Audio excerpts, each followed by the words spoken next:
America has given the world jazz, blues, rock and roll, country, and rap. And that was that compilation I put together was jazz and blues. I named it blues, and it represents three of the United States' greatest composers ever: George Gershwin, Duke Ellington, and W.C. Handy.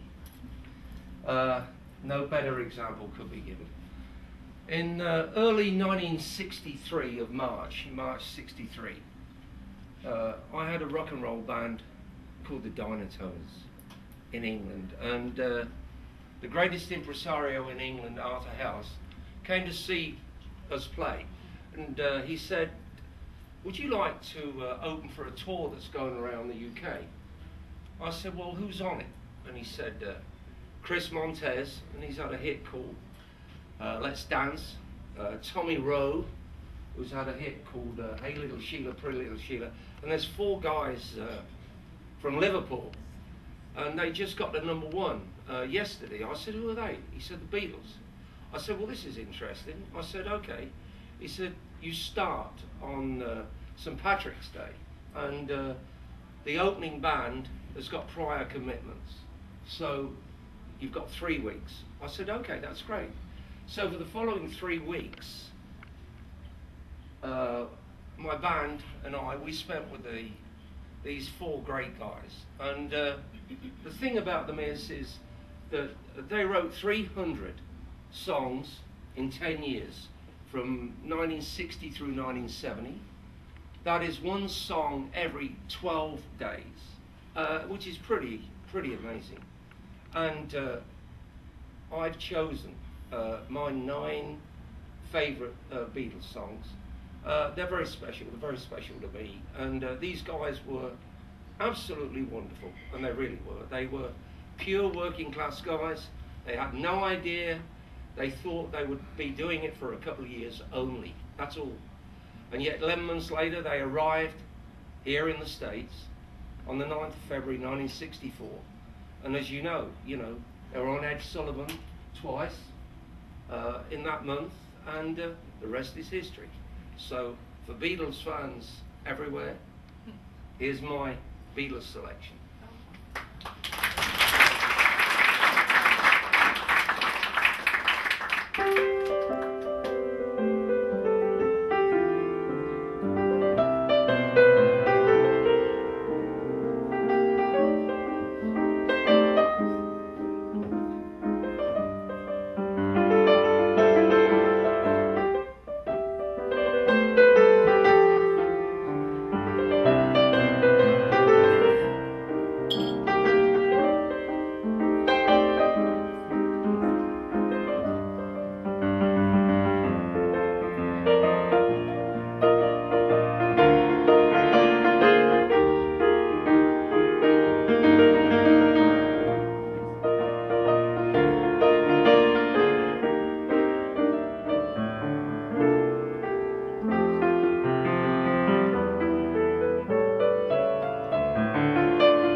It's at the Bass Hall in Fort Worth.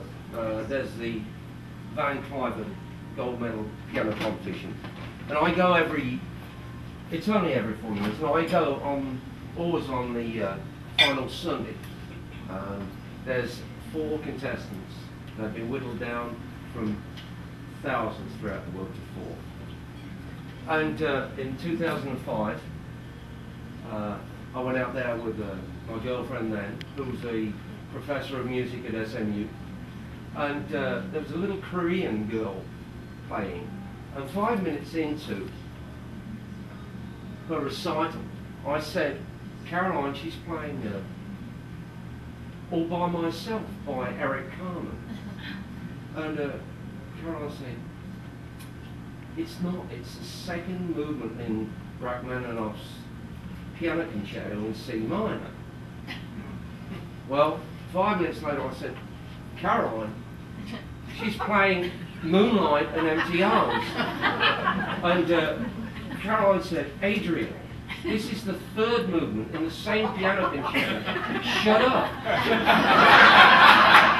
So, I, feeling very ignorant, a little bit elated because I knew both of the pieces, I thought of a Rachmaninoff song, a tune that I'd learnt in 1998, which is called Rhapsody.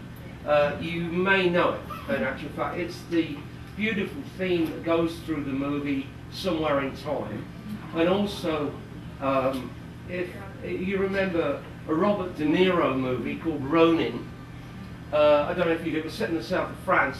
There's a beautiful scene where Katharina Witt, the gorgeous Austrian ice skater, she skates to this and she's assassinated in the middle of it. But it's beautiful, so I thought, well, I now know 3 Rachmaninoff pieces, and that's pretty special because I've never had a piano lesson in my life. So I put them together, and I've added the theme for Somewhere in Time. So I'm very proud of this, and I hope you enjoy this.